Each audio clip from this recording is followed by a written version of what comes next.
You don't have to say 2 or 1.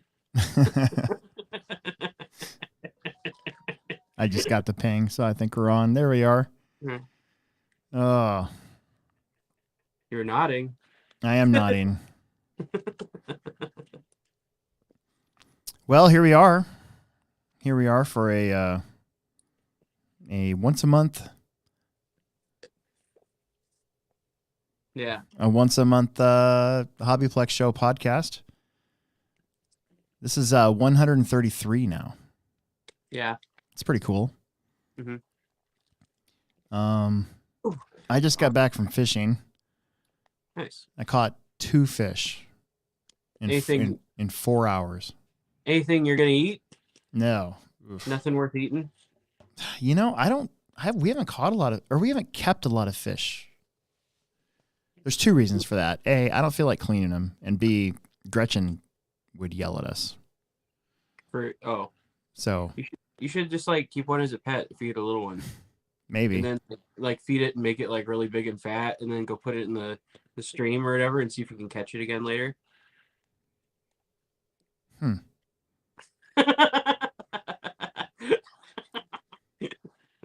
Farm raised. Tag it myself. Yeah. So are all fish free range fish? Like if they're in the wild, or like how would you like, you only have like free range like chickens or something? Could you have like a free range fish farm? Well, Or is that just a lake? Well, I mean, most of our lakes we have around here are stocked. Like all the sport fish, they're stocked, and some of them are tagged. So you have like oh god, the lake over there by Wahoo, like all the pike. I think the pike and the walleyes, a lot of pike and walleye are tagged, so they can keep track of them. So, I mean, I think if you catch most fish in most rivers and streams, I think most of them, I guess you could say, would be free range, because I don't think they stock a whole lot of streams unless it's a trout stream made specifically to be a trout stream. So, how big does the area of water have to be for a fish to be a free range fish? Well, I don't know. I mean, the creek that I fished at today was only probably at points probably only 8 or 10 feet wide. Interesting. Yeah. So I caught carp today, though. I didn't catch any good fish. I just caught carp. Yeah, me neither. It was kind of disappointing. I think the water temperature is just still too cold. I think it's just weird because we haven't had any like crazy warm days yet. We've had one, I think. One. Don't the fish not eat very much when it gets cold? Right. Unless they're cold. I mean, unless they're cold water fish. But yeah, around here, I don't think the catfish around here have woken up yet, apparently. Oh, they're still hibernating? I think they're just slow. The 2 fish that I caught today, I didn't even know I had them on the hook. I started to reel in to reset, and I had a fish on. I was like, oh, shit, I got a fish on. So that was that. Oh, man, I'm kind of beat, too. That was an adventure. So I went to a different spot because I was trying to find some deeper water than my normal secret fishing spot that Emerson and I always go to. Yeah. And I've been wanting to. I actually had my mud boots on today, and so I wanted to kind of explore a little bit instead of just staying in one spot. Mm-hmm. And I made a little bridge out of some down trees, to be able to cross this spot. And I stepped into some mud, and the next thing you know, I was almost knee deep in it, and I had a hard time pulling myself out of it. And I was by myself, so that would have been a fun phone call. It would have been like, "Hey, I'm stuck. I need some help. Can you please send the police or somebody? Fire brigade." Yeah, but I got out of it. And I was pretty happy about that. I was like, "Oh, thank goodness I got out of that." And then I had to figure out a different way around. So got a little muddy. It's really smelly mud too. Really smelly. What it smell like? I don't know. Kind of a sewery smell, actually. It wasn't very good. It wasn't mud. It wasn't very good. I was like, oh, God, this sucks. What is that in Tommy Boy? Or in Tommy Boy's like, or when Chris Farley's like, oh, get me next. I got douched with mud. And, what's his name? The bad guy in bad guy in Wayne's World also. He was like, "Hey, that doesn't smell like mud." He like sprays him in the face with gas. You don't remember I don't that? remember that. Chris Riley's like, "I'm a maniac, maniac." He Oh, I do sprays him out remember with that. gas. Yeah. Okay. All right. I think I remember that. Yeah. Yeah, that doesn't smell like mud. Oh, I'll have to go back and rewatch that. Yeah. I remember a lot of Tommy Boy. Dancing like I've never danced before. He gets hit in the mouth with gas.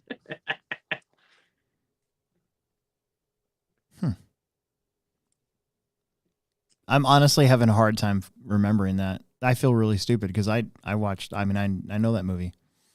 Yeah. Oh well. Anyways, Yeah, well. what are you working on there?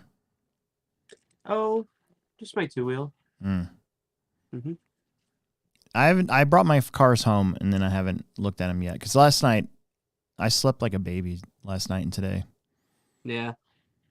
I need to figure out something better to do with my receiver. I'm using the little one that has the antenna, and I want it to look nice. Oh. I'm trying to make it look nicer. Oh. I want this thing clean. Clean. Mm-hmm. My two-wheel drive is clean. I love my two-wheel drive. Yeah. Oh, mine's very, very clean looking, but I just want that's like, it could be a little better, I do. I put orange kickstart in this Yeti thing because the orange kickstart that I had was in my truck and it got really warm, so I needed to cool it off before I could drink it. Now this thing's got ice in it. Nice. So Yetis are awesome, dude. You put ice in them and like the next day there'll be ice in them. Nice. Well, it's been a month. What is there to talk about before we get to the ProTek race? Anything important? Did I tell you about my my ice maker? No. We got a Sonic ice maker. That thing was like, I don't know, a $600 ice machine, right? But it makes the good ice. You know what I'm saying? Okay. Well, it quit working. Oh. And now we're iceless. Got no ices over here. Oh. So, yep. So you got to take it back to the old Nebraska Furniture Mart and get another one. The one time we actually bought a warranty on something. Nice. We're gonna use it. Well, that's always good. Yeah. Heck yeah. Nope. I put in the resume for the Worlds thing. Oh yeah. And everybody got their invites. I didn't get one. Yeah. I'm sorry to hear that. You know how I think I was talking about this at the track, but like Gretchen and I's 20th wedding anniversary is Wednesday. Mm-hmm. So April 26, 2003, we got married. We met July 13th, 2000. Mm-hmm. And then we were basically a couple from July. No, we met July 12th, and then we were basically a couple from like July 13th on. Like you couldn't separate us from that point on. So I haven't felt rejection in a long time. Yeah. So two things happened in the last month where I felt rejected, and it's been a long time. So I had to like figure out how to handle that a little bit. Yeah. Because I put in for the lottery to get early tickets for My Morning Jacket at Red Rocks August 25th, and I got the email the morning of that said I wasn't selected, and I was like, oh, like bummer. Because it was gonna be like the first 20 rows you had access to, and so I didn't get selected for that, and I was really butthurt. I don't know what happened. Like I felt crushed, like this, But then I got an email, and a couple hours later, hey, you're gonna have access to pre-sale tickets for rows whatever. So we still got a decent row. We still got like row 26 or something like that, right? Right. So that wasn't terrible. And then this thing where you're expecting to get an email and saying, hey, you've been selected, and obviously that didn't happen. So I don't know. I was kind of rejected. Kind of felt rejected. But why though? No, they're not going to give you a why. Well, I mean, I could tell you why because I haven't been to Roar Nats in several years. No. The last Roar 10 scale national I attended was ours in 2016. Yeah. I don't know. I mean, it's a good reason. Right. The people that have been going to Roar races, I get it. I thought my service to Roar would have helped out with that a little bit, though. But nobody there knows we're working there, right? No, I did put it on there though. Region director, electric committee member, involved, comp director. Yeah. The Plex held 6 nationals. I don't know. I just thought maybe a little bit of internal nepotism would have been. Yeah, that's too bad though. Oh well, you didn't want to spend all that money anyway. Well, I'm still going. Yeah, but you still wouldn't have to pay to race. No, I know. I'm just going to go to watch and to kind of do the YouTube thing for it. So, still going to go. I was talking to Zeke about it. I thought it was like $400 or $500 a class or whatever. He said it wasn't that much. It's $400 and some to race one, or $500 to race both. Could be something along those lines, I think. Yeah. I mean, it's still a lot of money. But your tires aren't included. I know. Yeah. You got to buy all your tires. Yeah. I thought you'd have a limited or something. I don't know. Yeah. But I don't know. I mean, I'm kind of interested to see what they do with the saucing situation, because that track's going to be tough without goop. Ain't got no goop. Like, I don't know if it's like an IFMAR deal or what. Like if they're not going to have any goop put on tires. You know what I mean? I'll have to ask about that because if you got to run slicks dry, it's such a common thing now. You would hope that somebody would be smart enough to go, okay, here's maybe just make it a mandatory tire sauce like we try to do in 16. Yeah, or like the Reedy race or something. Yeah, exactly. But yeah, it's just that's gonna be what's interesting to me because I don't know if it's like a Roar thing, no gooping, because they don't goop. There's never been a Roar or an IFMAR thing where you can use tire goop ever. I don't think. No tire additive. So. I don't know if that's a thing. I mean, I don't know. I'm just guessing. Like, I don't know if it is or not. But, I mean, there hasn't been an IFMAR Worlds where you can put stuff on your tires. I didn't think. Well, I was trying to think of the last indoor dirt IFMAR race. Yeah. Because was that other than the carpet one? The last indoor IFMAR Worlds would have been the X-Ray Huddy Arena. Oh, yeah, you're right. And there was no goop in there. Yeah, but they were using like hole shots. Yeah, but they used hole shots because they weren't good. That was the best tire without goop. Huh. I thought. My feelings. Now, before that, the last indoor Worlds was at the Atabi Arena in the 90s, wasn't it? I think so. Yeah. I'm going back in my mind because you had A-Main was outdoors. Finland was outdoors. Both of the Florida races were outdoors. I'm pretty sure South Africa was. South Africa might have been under a cover, but I don't think it was technically thought of as an indoor. Yeah. So I can't even think of the. Yeah, I think Yatabe would have been the last one. That would have been so long ago. That's amazing to think about too. Like most of our IFMAR Worlds have been. Yeah. On an outdoor. Italy was outside. Yeah. They're nearly always outside. Yeah. So nearly. And both Finland races were outside, of course. And then so the Hootie Arena was indoors, but it didn't have the look. I mean, it did have the look of an indoor track. It was just they were using it was just dry. Yeah. I don't know if they watered it or not. It looked dry, but yeah, it was definitely dry. So, I mean, I don't know and I'm willing to bet back then in the 90s there was no saucing going on because they were run on loam. Well, I mean, Yatabe, if you go back and watch a video, it definitely wasn't it definitely was not loamy, and they were using square fuzzies. That was the introduction of the square fuzzy at that race, if I remember correctly. Okay.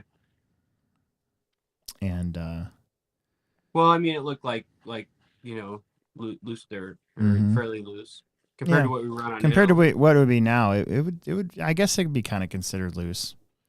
I don't know. The video there was dirt, but it was definitely to the outside. Yeah. Of the lines. Mm-hmm. So I don't know.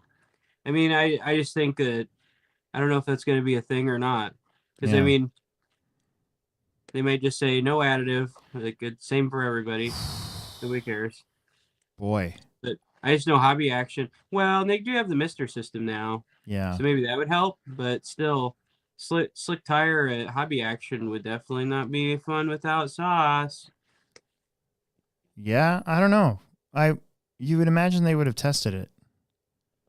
I don't know. Because what other tire would they have used? What other tire would they have used? I mean, if knowing that, what other tire would you use? And that's what's so stupid about this IFMAR thing, probably, too, is those guys won't budge from this stuff, like Zahir said, and you end up on a stupid tire. Yeah. That nobody wants to run. Like that. The only thing I could have seen them doing was like a really soft, like a silver compound ellipse or something. That would have been the other option, is like a soft bar tire. But or like Vipers, if they went the AK route, Right, something or like Proline, it would have been. What does that Proline have? For Positrons. Like Positrons, yeah. Or Megatrons, or I don't know. Whatever. Trons of some kind. Huh. I didn't even think about that. Yeah. Interesting. It'll be interesting. Yeah, that will be interesting. Maybe nobody's thought about it. Well, do you think they'll? So then the warm up. Do you think they're gonna? You would think for the warm up, then they would have a. If that's going to be the case, they'd have like no sauce. Well, yeah, one would think. It'd be just like what the world's event would be like, or whatever. When is the warm up? When are we warming up? It's coming up soon, May something. I don't know. I'll look it up. I think it's May 20th, actually. Nice. I don't think it's Memorial Day weekend. I was explaining to somebody how to schedule stuff in May. You're kind of hosed because you shouldn't really. I mean, you can if you want to, but Memorial Day weekend's a tough weekend to schedule stuff, and you definitely don't want to schedule anything on Mother's Day weekend. Right. So you really only have usually 2 weekends, either the first week or the third week to schedule stuff, and that's why the summer series is always the third week. Yeah. That way I don't make any moms mad. Yeah. Yeah, if you have a race on Mother's Day, the only people who will be there are divorced dads and orphans.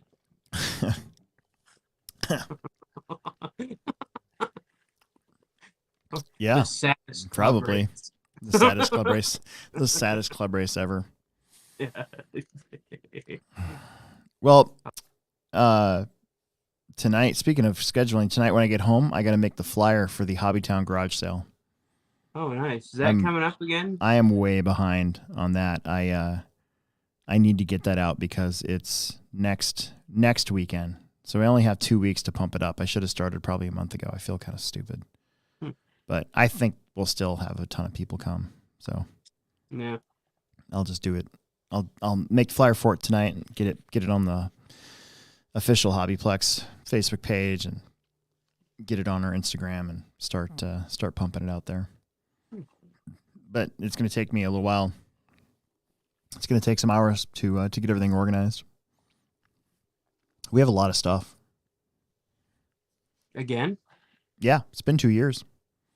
That's why we don't do it every year, because it takes 2 years to accumulate enough stuff to make it worthwhile. Yeah. In my opinion. And the goal is to not have stuff. Right. I wonder if there'll be a line out the door again. Or I bet you there will. Oh, because we're gonna totally get my clerk's reference from the last time. Yeah, we're We're gonna have a couple boats. You know what I'm talking about? Like you get in line, there like somebody in line's like, yeah, the idiot that runs the place is late, and you're like, I bet you $5 that I beat you in there, or like, oh, no, you're like, what do you want to get? Like, oh, I want one of those fuel bottles or one of those fuel guns. Like, I bet you right. $5 I beat you to it. You know what I'm talking about? I think so. Yeah. Is that where they were waiting for the guy because they were playing the game Ra- on the roof? no, Randall. There's a lady outside of the video store, and Ra- Randall walks up and there's a Oh, yeah, yeah, yeah, yeah. yeah, yeah, yeah, yeah. I made that joke the last time because you were late. Yep, yeah, yeah. Anyway, Anyway, I got something from the chat. Real quick. We don't normally get the chat, but we keep holding off the ProTek race real quick. But is this a super chat? no, it's not a super chat. We're breaking the Okay. rules. I know. Well, I guess we'll just give him a freebie. Yeah. What are we pumped for next? Like Me? yeah. This is from Zaire. He's pumped to race his fifth skill. Oh, I think he's going to Vegas. Looks like. oh yeah, I heard that on his podcast that he's going there. Joe, I don't know. Probably just the summer series. Maybe some oval racing. Got my sprint car sitting over there. I think it looks so nice. This is gonna sound super lame. I'm not pumped for anything. Yeah. I was pumped for this race that we just had, and for me, not spending 70 hours to work up on the track is what I'm pumped for. like that was a lot of work this week, and I'm glad I did it a week early because otherwise I would have been spent all this week more than I already was. So yeah, right. I don't know. I'm still debating on whether or not I'm gonna go to the Hobby Haven race or not. Hobby Haven race. And the one in Memorial Day weekend. Oh. The shootout. They moved it to Memorial Day weekend. Oh, I didn't know they're gonna. And I'm. What car would you even run? Well, I don't know. I should bring my B5. I was gonna bring my Slash. I was gonna race stock Slash and like 13.5 4-wheel drive maybe. I don't know if I'd bring my 2-wheel to that one. Mac would be disappointed if I didn't though. But I don't know. I don't know if I'm going to go to that one or not. I don't know yet. But I don't think I'm going. I was. I would if I had a separate outdoor car. If I would have been able to know about it on time, and I could have actually got a chance to pay the entry fees, I would have been going to a crawler event in Colorado the first week of June. But by the time I found out about it, the class that I wanted to compete in was already full. Aww. So I missed another one. Pretty bummed out about that, actually. So yeah, I don't know. I think I'm just going to try to do some mountain biking and fishing for the next month or 2 months. Yeah. Might race some oval. But we got that dang go-kart we got to get going too. Oh, I haven't talked about that.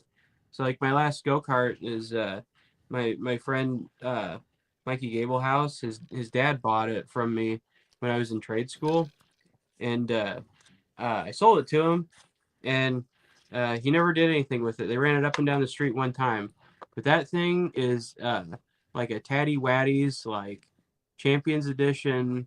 Like there's probably $1,000 in bearings on that thing. Yeah, super nice.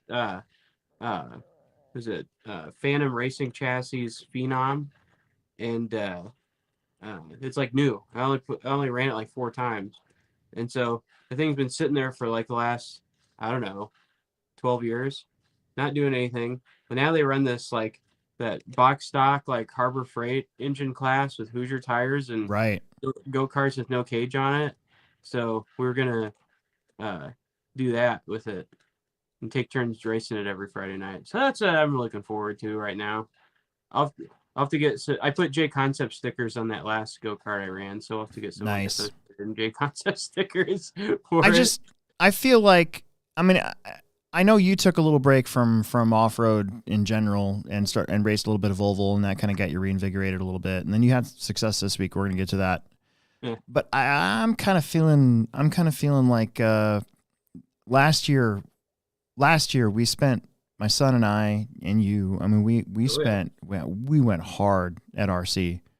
Yeah. You know, and I just feel like I'm not, it's not that I'm over it. I'm ready to have this year be just sort of a normal year where I kind of stay at home and just We need a financial fasting around here. You yeah, that too. Yeah, exactly. I'm still paying for last year. Yeah, me too. So, man, it must be nice. You know, some of these guys, like parents take them, but I don't know. Some of the parents probably put shit on credit cards, whatever. But I don't know. That's what I did. Oh yeah. Yep. So I don't know. I put a lot of a fair amount of stuff on the old card Reno, but yeah, wasn't too bad. I don't know if I'm going to make him upset by saying this on here or not, because I haven't seen anything announced yet. But Keenan from the No Name podcast and I chatted for about an hour last week. Oh, really? So that'll be on his podcast channel soon. Why does he want me on there? I don't know. Maybe I'll text him. But I just we need to have him. Well, we need to have him on here. So basically, the deal is, I messaged him a long time ago, and I'm like, hey, I go, oh, we just got a $2 super chat from Zaire for breaking the rules. but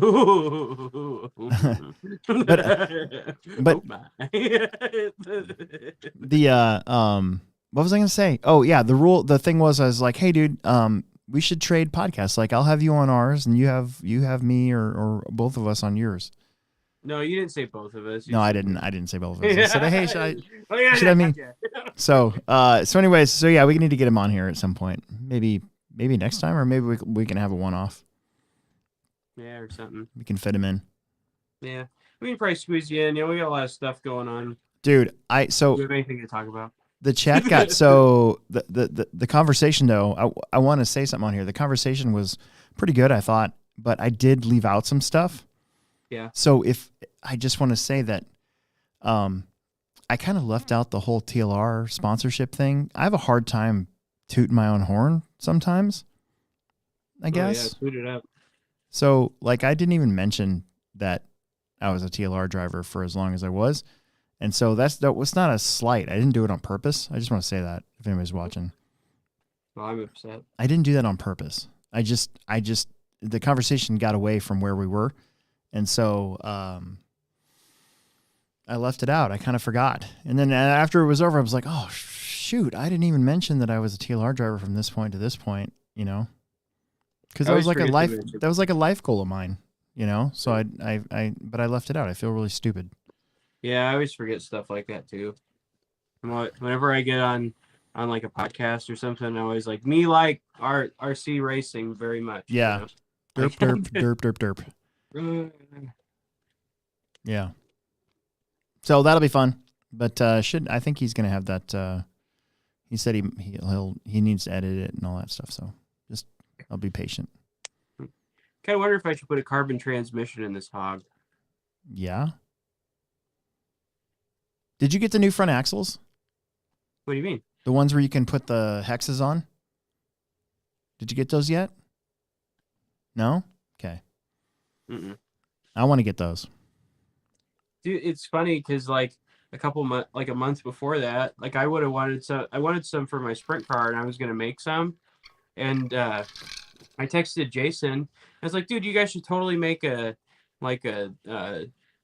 front axle that you can put your hexes on. Yeah. You sell the hexes, so I mean, you should make those for the two wheel. And he's like, well, we used to have those for the B4. And I was like, yeah, like those ones, exactly like those ones. And then it was like 2 months because it was like 2 months later. Then AE drops it like factory team front axles that have just blacks. Like, well, yeah. Who's in my phone? You know. So I did that. No, so I was working on that Losi car, which we'll talk about here in a minute. I swear to God, we're going to talk about this stuff. But I was working on that Losi car, did the front end to do the front end mod, and I was trying to find an axle that would work right. And so I took basically an original B6 axle and put it on. I had to cut the back of it, And then Associated came out with that, and I'm like, oh, that would be sweet if you could put that on the low-C car too, because then you could really adjust your wheelbase however you wanted it to. Like you could put the old front end on or the new front end on, and it wouldn't matter. You just change the hexes. Yeah. But yeah, J Concepts had that for the V4 a long time ago. Yeah. But anyway. All right, let's get to it. What do you ProTek RC ProTek RC Off-Road Championships were this weekend at the Hobbyplex in Omaha, Nebraska. We were competing with, I wouldn't say competing with, but there were a lot of races going on this weekend. Plus they had the King of the Streets drag thing going on too. Yeah. I mean, there was just a lot of RC this weekend in general. Roar Carpet Nats. Yep. Yeah. And the Roar Carpet Nats, the Proline, Off-Road Champs. Is that what that's called? They used to be the Hot Rod Shootout, but now I think it's a Proline Shootout. Huh. He had to. They stopped. Like, what am I trying to say? I think Jimmy stopped having the Hot Rod Shootout at the Hot Rod Hobbies because it's an outdoor track, and it was the turnouts were suffering, so they went to an indoor track instead. Yeah. You know. Right. So yeah, there's a lot of stuff going on this weekend. But we had 240. We had 250, and then a couple of people dropped out. So now we're at 240. 247, I think is what we ended up with. Did the person that signs up for everything and drops out, is he one of them? No. Really? Nope. Wow. Not for this one. Good job, guy. As a matter of fact, no. Good call. First time for everything. Yeah. You're just like, you see that guy on the list, you're like, oh, he ain't coming. He ain't coming. Yeah. He's not coming. Actually, during check-in, instead of printing off the sheets and doing it that way, I just used my computer because Lifetime's got this. You can just go to the registrations, and it's got these little check boxes, and as you scroll through the people, you can just click on the check to check them in as paid. And I was able to weed out via Facebook quite a few people that had signed up that weren't coming. Oh, really? Wow. Yeah, so that was actually kind of a cool thing to do. I was like worried because I hadn't printed off the thing yet, and then I'm just like, I'm looking at it, I'm like, I can just do it that way. Yeah. Right. I want to look at the Roar Nats real fast. I didn't watch anything from the Roar Nats. Did you? Nope. I was like, I don't even know. They had two. I saw Kyle Holmberg TQ'd around. Yeah, I did see that. Yeah. And I was like, sick, bro. And then I just like didn't pay attention to anything else. They had 213 entries. 103 drivers. How many? 213. Oh, we had more? Oh yeah. Oh wow. Sick, bro. Yeah. That's pretty cool. Yeah. That's actually, so that would have been, so that track hit the threshold, so they're going to get paid a little bit more money too.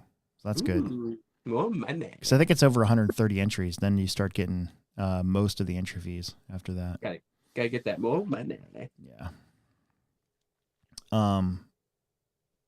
Did you see Alberico?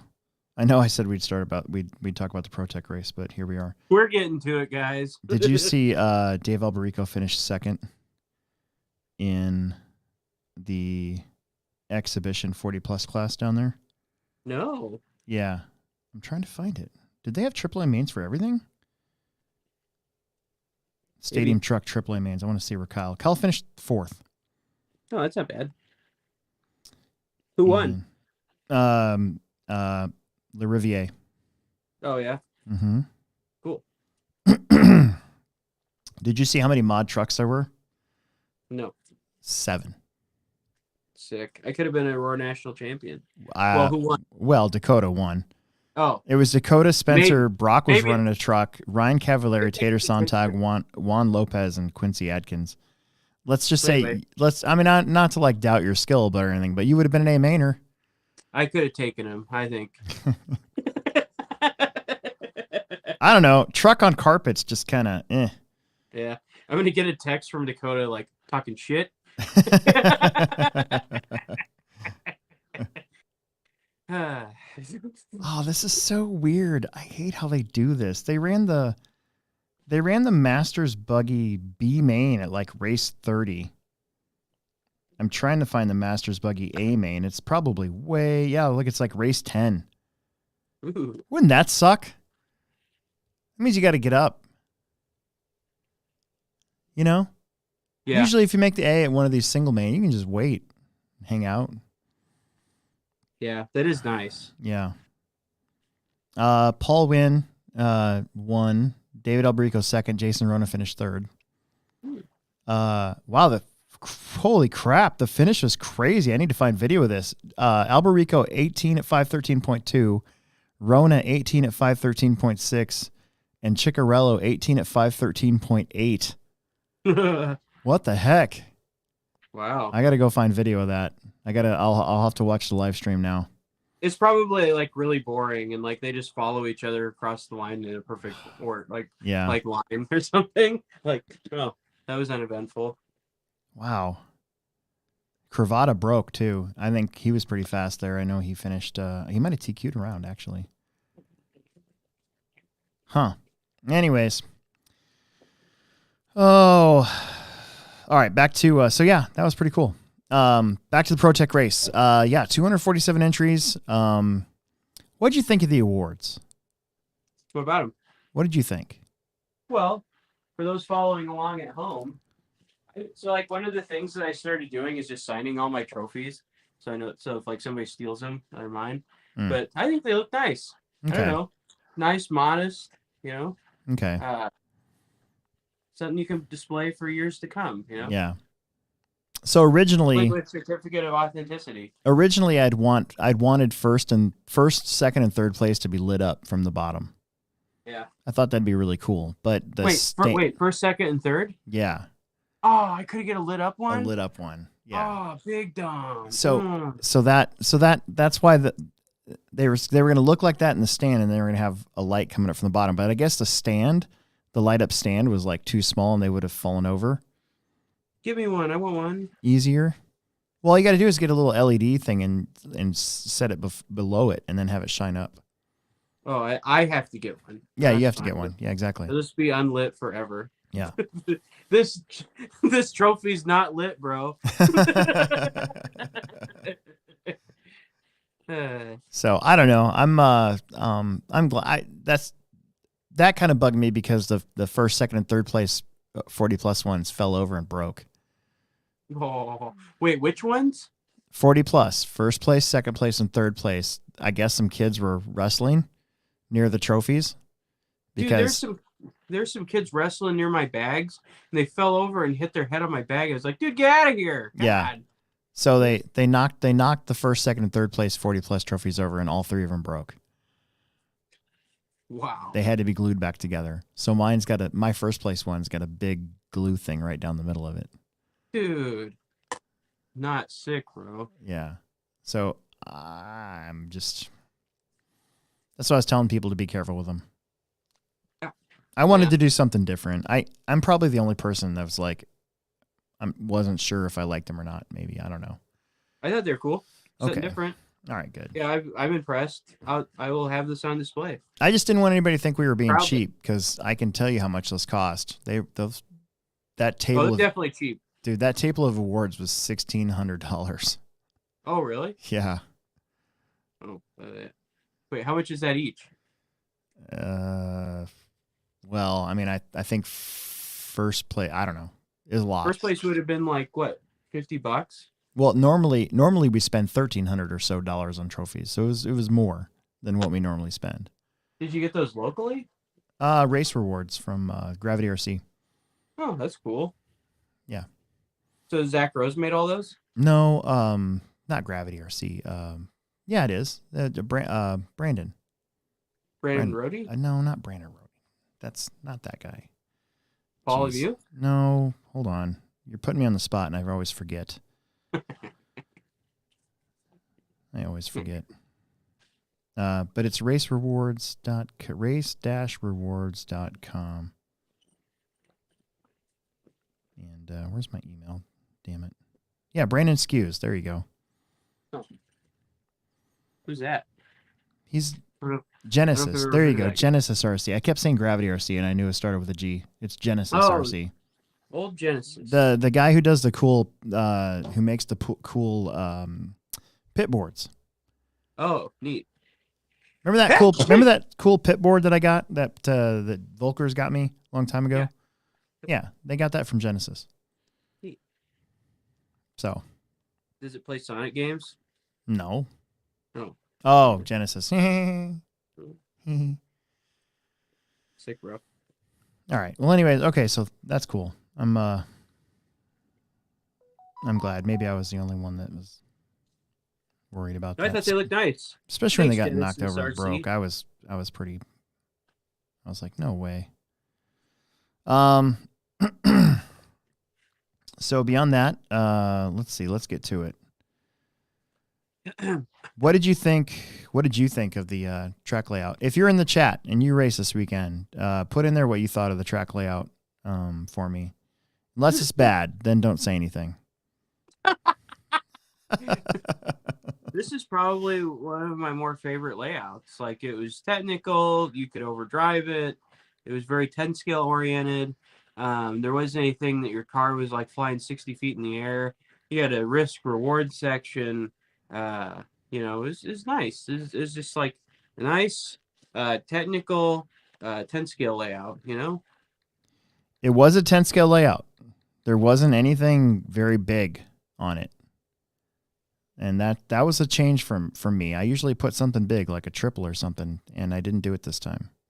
Straightaway was a nice touch, put some power down. Love the back straightaway so much. Yeah. It's so nice having a back straightaway again. Plus, it gave me a chance to till everything up and kind of get the dirt, to accept moisture and all that good stuff. I will say, my plan going into this this track build was to take all the dirt, all of it, almost all of it, put it all in the oval, leave the bucket on the tractor, and go around and scrape the floor. We don't really have a floor. I can dig in as far as I want, but scrape the floor with the bucket like I would trying to smooth out the oval. Mm-hmm. And so I watered the crap out of it, and then I used the bucket and it peeled everything up and it smoothed everything out and kind of leveled everything off again. And then I was able to put that dirt on top of in the pile on the oval, and then I could go around and reset everything. So like that section after the Atcha double, go into the triple. I mean, it's crazy how flat and smooth that is now. Right. This is probably one of the smoothest smoothest track builds we've had. I honestly, I think so. Yeah, I think so too. I was running really, I was able to run some really different shock packages to get some more corner speed, and it definitely was smooth. Yeah, except for the part where I plunked it in 4-wheel drive. The far corner where the track, you just sort of follow the undulations of the dirt over there. Oh, yeah. That section, it didn't get rough, but it was like a lay of the land type stuff over there. Yeah, I think it kind of got carved out from people hitting the brakes and stuff over there. Mm-hmm. You can also tell too, because of how moist, I love that word, moist, the track was the footprints. Like people with their feet, over the weekend, you could tell certain parts of the dirt had got some footprints in it, so build up some character from that, not really from the cars. Right. The cool thing about this layout is there's about 4 really good track layouts in this what we have now. So changing it for this summer is not going to be. It's not going to be it's still going to be an all-week thing, but it's not going to be a complete rebuild type situation again. Right. Until October, when we have to change it to a 8 scale type thing. Mm-hmm. Mm-hmm. But I really like the back straightaway a lot. It also keeps the banners looking nice. Right. We painted the back wall. I like that. I like the color. It grew on me. I wasn't sure if I was going to like it at first, but I think it's not going to show dirt near as much. Right. You know, we pretty much got accomplished what I wanted. The place got freshened up quite a bit. So I was pretty happy about that. I really liked the, I liked that little triple. Oh, yeah. Because you could take it two ways. And so you had options. Emerson hated it at first. I think he hated it. But I liked it. And it was low. Like, again, it's not a big jump. We kept calling it a triple, but you're looking at it, you're like, well, it's not. I mean, it's a triple, but it's not a triple. Yeah, on paper it is. Yeah. Yeah. Man, we had a lot of mains. We did the everybody got bumps. We took the top 8. Did you feel that again, this is something that I noticed because I'm running the races, but did we go a little slow on Saturday? Maybe we drug our feet a little bit. To me, it felt that way for sure. But I still think it's more on time than a lot of places. I think we could have gone a little faster. Yeah, but I mean, I feel like everybody's having a good time, so it's like you want to hustle through everything and get you done and get you out of there, or like not have to worry about a whole bunch of stuff. Yeah. Yeah. Some of the races, the way they ended up, though, we were short, like people. Right. For marshaling, so I hate begging for marshals, but like marshaling, and then we had a lot of people on mains day, or a few people that were back, or like race marshal race. And yes. It's just like the way it kind of worked out. So you got to give them time. And, yeah. That whole same old song and dance. Yeah. Well, and that's why too I did we do the Hooligan race in the mini on Sunday. Right. That kind of helps break it up a little bit too. Mm-hmm. But Saturday, I just felt like we probably could have got done like a half hour earlier. Right. If you put it all together. The start of the day was my fault. So on Lifetime, there's this stupid, you can click on the volume. Mm-hmm. And for some reason, my volume was clicked on red instead of green. So when I hit the start button for the tone, there was no tone. I'm like, well, oh no, like something's wrong. What the hell's going on? So I had to figure that out. So that took like 10 minutes, like the first thing in the morning. I felt really dumb. Yeah. And then I looked at it. I'm like, oh, it's so stupid. So do you think we should have tried a hot loop? Hot loop? Mm-hmm. What's a hot loop? Like 8 scale qualifiers? Ooh, I don't know. On-road does that. You just get out there and start running. And well, at Hoosier, we did that at Hoosier. Yeah. And I liked it. I liked it. But here's the thing. Like, I liked it because I got a ton of my own track almost every single time. Yeah. But a whole bunch of guys that were in front of me, for some reason, the tone rings, and like 5 or 6 of them all would go at the exact same time, and then they're right around each other. Yeah. So they didn't get their own track. And I'm lingering back here going, why are you guys all starting at the same time? Like, people would jump the pipe to get across the line.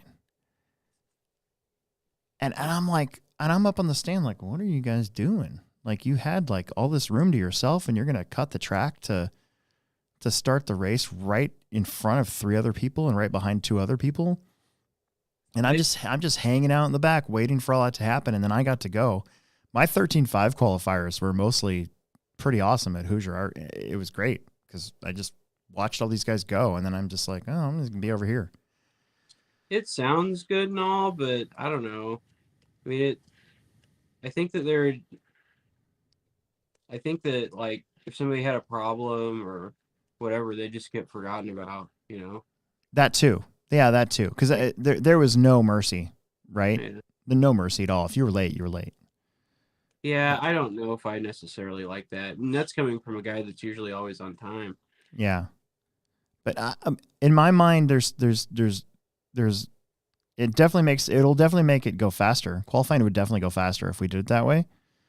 Yeah. But I like to see people spaced out at the start. Right. And from what I've seen, the hot loop thing, just for some reason, you get those. If you're in a qualifier, a 10-car qualifier, you get like a whole bunch, like 5 or 6 people that all start at once, because there's no control on who goes when or what. Right. You know, I don't Mm-hmm. know. I don't know what I don't know. I think that seems kind of, to me, it seems pretty cold, and like you have to do it for nitro, but to me, it just seems like, who cares? You know, Yeah, I don't really like it. Like, I don't know. There's no control. I like seeing everybody spaced out at the start. That's it. Yeah, and So I feel like it. Like if somebody like just needed a second to, tighten a spur gear or tighten a slipper, or they pop a ball cup, or they broke an arm, or it's like something pretty quick they could fix or yeah, something, and I you're mean gonna the let them. They rules can't do that. at big races. The rules do, and I follow this for the most part. You don't really get a racer's minute in qualifying. You get a racer's minute for the main, but not really in qualifying. But I've had instances where somebody loses a wheel or something, and I look at the timer, and there's 50 seconds before the next race starts. Yeah. And then I'm kind of like, all right, well, if you can get the wheel on in a minute, I think we're good to go. So there's a little bit of leeway there. Yeah. I don't know. I don't know. I see what I can see it from both sides. I definitely would think the program would run faster, but at the same Well, yeah, time, I don't know if I like not getting everybody spaced out equally from the start. right. At least at the start. There's nothing you can do about what happens in the race, but at least at the start, if everybody gets, their own 15 feet for a little while, I don't know. I think that's more fair. Why do seating then? Yeah, exactly. So, yeah, I don't know. I don't like it. We did get a $5 super chat from Nut House for saying moist. Really? For me saying Ooh. moist. Ooh, how many more times we got to say moist to get another $5? Yeah. Moist crevice. That's a fun one. I love saying that. Yeah. Moist crevice spatula. So yeah, there's that to ponder. We'll see what the J concepts turnout will be. Because we might have to not seed. We might just have to go into a qualifier on Friday night. Oh, why? Because the rules, the new INS rules basically say over a certain amount of people instead of seeding, because of how long Saturday ends up being, that they would rather have one qualifier on Friday. Oh, yeah, we're gonna have a qualifier on Friday then. Yeah, I think so, and I'm okay with that, because honestly, everybody was here Friday. Yeah, we did not have a single person show up on Saturday to race this time. Yeah. So, and then will there be Thursday practice too? Yeah, like Friday? We always do. Yep, we always do. All right. So yeah, it'll be Thursday practice. I'll probably change it from 4 probably to like 2 to 9, and then Friday practice, and then we'll start the qualifier. If a qualifier round is going to be 4.5 hours, we should probably start qualifying at like, I don't know, 4. Yeah. Maybe 3. We'll have to look at it. Because then that'll make Saturday. That means on Saturday we'll probably get done about 7. Yeah. Mm-hmm. All my campers, so it doesn't matter to me. Yeah. Oh, I was just about to say something. Oh, what was I just about to say? Oh, our stupid internet went out. Yeah. Friday. Mm-hmm. And I was pissed because I'm like, I wanted to live stream seeding round, and it's weird. Like, I got sort of nervous about how everything was going to work, not just for the race, but just for the store in general. Like, because it didn't look like the internet was back up Saturday morning. Mm-hmm. All right, you're going to love this. Mm-hmm. Saturday morning, I get there to the track, no internet. I'm like, oh my God. So I was going to use my phone as a hotspot so that I could, upload the results to Live RC from this computer that you're looking at right in front of me. Okay. Mm-hmm. And then Eichler was going to bring one of his things so that we could upload the live stream. Mm-hmm. So at least we were going to have something. So I'm up there poking around upstairs trying to figure out if it's because the modem looked fine. So I'm like, well, that's weird. So I'm up there poking around, and it's a mess of cords. Okay, so we've got the modem, the sonic wall, and then we have 2 switches because we have so much stuff plugged in, and one of the main switches was unplugged. That's all it was. So he tripped over the cord or something? No. So our previous owner, Ken, Mm-hmm. Had this rule: you can't put anything in front of his computer. Yeah. And I would get pissed. I'd walk in there and there'd be all this junk in front of his computer. I'd be like, dude, you guys, you can't do this. Something happens. Ken needs his computer to do ordering, and I'm gonna get a text at like 1 a.m. in the morning. I'm going to drive all the way back to Plex and figure out what's going on. So obviously we don't do that anymore, but our modem and all of our stuff is still there. And lately there's been tons of shit just sitting there in front of our stuff.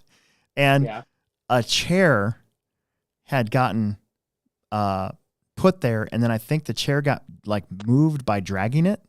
Mm-hmm. And the cord to the switch was actually underneath of like a box or something, and it was stuck. Oh, wow. Yeah. So they didn't have internet all day Friday. I think they still had an internet problem. And I think when somebody was going back there to try to figure out what it was, they might have moved something and unplugged the switch. So when the internet did come back on, when Cox said that it would, mm-hmm. and we still didn't have internet, that switch was completely unplugged. No. So plugged it back in, poof, we had internet. Everything was solved. I was happy.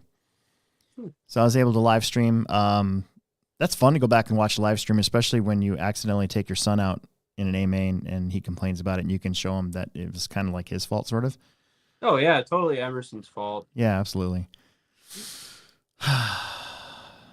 Plex spec, beginner. So we had 2 heats of Plex spec. I think it keeps ended up getting on the flyer, but the age restriction's gone. I took away the age restriction for last year as well, and but I still have the 2-wheel drive restriction on there for the big races. Yeah. Okay. I think this race is always sort of like a preview of what's to come for this summer, don't you think? I think so. So Ryan Nemec, Alex Eichler, Ariana Smith, Max Camp, the Sheffields, Steve Eichler, Chloe Dortch. I mean, they're all getting better in Plex spec. I think Plex spec is going to be pretty competitive again this year. Like last year, I thought it was going to be competitive, and then Grayson ended up like sweeping it. Yeah, but I don't know. I think this year is going to be pretty competitive. Ryan got a win. I'm so proud of him. He's been so close to winning like one of these things for a while. Yeah. When he didn't TQ, I was like, well, that's cool. Alex Eichler TQ'd, but I'm like, Ryan's going to be right there. Ryan ended up having a fantastic main event. Yeah. Got way out in front, got in trouble a few times, but had such a lead it didn't really matter. Alex Eichler got the TQ and did great. He didn't have as good of a start, but he only finished 3 seconds behind Ryan, and at one point I think the lead was like 10 seconds. So he was hanging in there doing a really good job. Mm-hmm. Ariana Smith, I think if she could have had a better start, I think she would have been there. She had a fast car, and she can drive really good. She's got that Tommy Smith blood in her, you know? Yeah. My wife came up and watched on Sunday, and that was like one of the things because she was asking me about Tommy today. Mm-hmm. Like, how do you know Tommy? That guy was like really nice, and It was like, oh yeah, him and I have been friends pretty much since he came back. He's always been real easy to get along with, and Yeah. he's always like he's just like if there's like dead air, he's just like hey Will, like he's just like fun, just like he just makes it fun, like screwing around with you. And she was like, dude, his daughter Ariana was doing really good, and I was like, I know, she's gonna be good. Yeah. So, Well, Tommy and I sort of grew up racing RC here in Omaha. mm-hmm. So we know what it's like to be at the track all day. Yeah, like he's like the perfect amount of old school. He's like, because he started behind me in both mains. He's like, Will, I'm gonna do better. I'm gonna beat you. I'm gonna come for you. Like, he also painted the track. Yeah, he did a great job. Yeah, he's got his own Wagner thing, so we don't have to rent anything, and he painted it for me, and it kind of sucks because he's got to bend over and do it, because it's not he doesn't have the long nozzle type thing on it, but right. It works really good. So, it was nice having him do that. This time I think he's planning on doing it for the J Concepts race too. Paint's gotten expensive. Yeah. What color for the J Concepts race? I think just our blue. It's blue? Yeah. Signature blue? Yeah, it's called Blue Chip, and it just matches everything. It matches the back wall now too. I think the brown and the blue work really good together. Anyways, okay. Max Camp was fourth. Max hurt himself. He hadn't been to the track in a while, and he hurt himself, and he like broke something, I think, or sprained something. And this was his first time back on dirt since I think last summer, where he was racing like a 2-wheel drive slash or something like that. Right. Bo Sheffield was fifth, and then Bentley Sheffield was sixth. So the Sheffields finished right behind each other, although Bo had 2 laps on Bentley. Yeah. Chloe was seventh. Mason Pritz was eighth. Jackson Powers was one of our bumpers. He finished ninth. And then Steve Eichler was 10th. This is one of those where I got to get a hold of Genesis and get some plaques made, because I think somebody took Chloe's 7th place award. And then I didn't make 9th and 10th because at the time there was only 7 plexers signed up. So I made 8, and then the eighth place is gone. I don't know where it's at. So I got to get hers somewhere soon. The 40 Overmod main.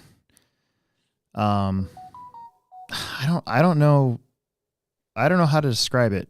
So I don't want to like sound like I'm crapping on a car company or a car. Okay? That's not my intent of what I'm about to say, because somebody like Emerson and Caden can take the same car and it works great for them. But I tried for a month of club racing to get this brand new TLR 5.0 buggy to work the way that I like it to work, that I expect my cars to handle and work. And I couldn't do it. And last Saturday's club race, I was like, all right, I've made my decision. And I gave my car to my son. I said, here, you take it. You take this. You, if you need to take stuff off of your car, put it on this, make it yours. You're going to give me your old car so I can sell it and get some of my money back. But this is yours now. And I just went back to Old Faithful B6.4 that I hadn't touched since Hobby Action, setup wise. And Emerson and I worked on all of our stuff Sunday night and Monday night last week. And my B6.4 was so good. I mean, I felt like I didn't even have to do anything. Just go out and drive it and make sure I stay off the pipes. And like the car was really fast. Right. So. Isn't that the best? It is the best. It really is, because I was struggling. I was getting mad because, I was just like, what's going on? Because like one heat I'm like, oh, dude, okay, I'm on. I found it. I figured it out. And then the main would come, and the car was completely different for me. And I'm like, what the hell's going on? This car was awesome like an hour and a half ago, you know? Whereas this car, you know, the thing is, in my situation, I don't have time to work on my stuff. I'm running the races. Right. So I have to rely on what I come up with on Friday, basically. By the time practice is done on Friday, that's what I'm going with for the whole weekend. So I have to be ahead on tires, and I have to trust my car and my setup. And that's what happened. I just trusted my car and my setup, and, you know, went out there and drove it. Right. So, and I was prepared this time for tires because I knew we'd be on slicks. So I had 2 sets of tires, and I rotated them. I ran the first qualifier with a set, and I ran a second qualifier with another set, and then I decided I'm going to use this one for the second qualifier. I'm going to use this one for the main. So my tires were pretty dialed. So I got a TQ and win, and that felt really good because I hadn't won this race. I looked at it. I hadn't won this race since 2019. Yeah. Last year I had no grip in the main, and I bet you I know why. Should have been on slicks. Oh, yeah. Last year I ran treads in the main, and I was all over the place. So I don't remember because the INS was when we started running silver slicks, and that had been in July. And the reason why I know is because nobody had any, and I had a set, and I let Jason drive my car in 40 plus. I was like, dude, you got to test out these tires, see if they're any good. yeah. And so we threw them in 40 plus, and he just like wheeled my car around with slicks on it, and it worked out, you know. And that's when it was like, all right, silver slicks it is forever. Pretty much, right? Pretty much. Tommy Smith, dude, from the 6 to the 2 in the main. Yeah. That was pretty sick to come off the stand, and he and I were like, dude, this is awesome. Yeah. And then David Jor finished 3rd, and it was awesome having David there. I hadn't talked or seen David in person since I think 2008. We were talking about it, and he's like, I recognize this place now. I was here for the Carpet Nats in 2008. Wow. Yeah. So it was good to see him. He did pretty good. I think he told me he was running a stock buggy. Yeah. In the 40 plus main. Like he was trying his mod car and he didn't like it, and so he just kept running a stock car. Yeah. I think that's what he was telling me that too about his even in just what regular modified, he started running the 17.5 car because it was easier for him to drive. Mac finished 4th. Eric Larson finished 5th, and Brent Riley was 0.2 of a second behind him at the finish. That was pretty cool. And then Brian Burnt, Nathan Wolbers, Brian Cox, and Kyle Kendrick. I mean, kind of for us, like Tommy, Mac, Brent, Brian Burnt, Brian Cox, those are kind of the usual suspects. And then we see Eric Larson maybe once a year for this race. Yeah. I think this is like their off-road race for the year. It's a ways for them to come. I mean, I've made that drive down there to Garden City, and it's, you know, it's not going to Hutch. It's another hour and a half beyond that. So right. It's a little ways. Yeah, I love seeing them come up here, though. I like racing with Taylor and Eric. Independent four-wheel drive. Andrew Thomas pretty much dominated this one. Dude. He was lights out. Yep. Just lights out. It was cool to see Brett Nelson getting up there and getting second. Qualified 5th, moved up to second. Owen Bobany was there all weekend long, right on Andrew's heels. Ended up getting a 3rd. I think I was marshaling this one too. And there was some action back there. Don Drews with another great finish from 6th to the 4th. Connor Hausch from the 8 to the 5.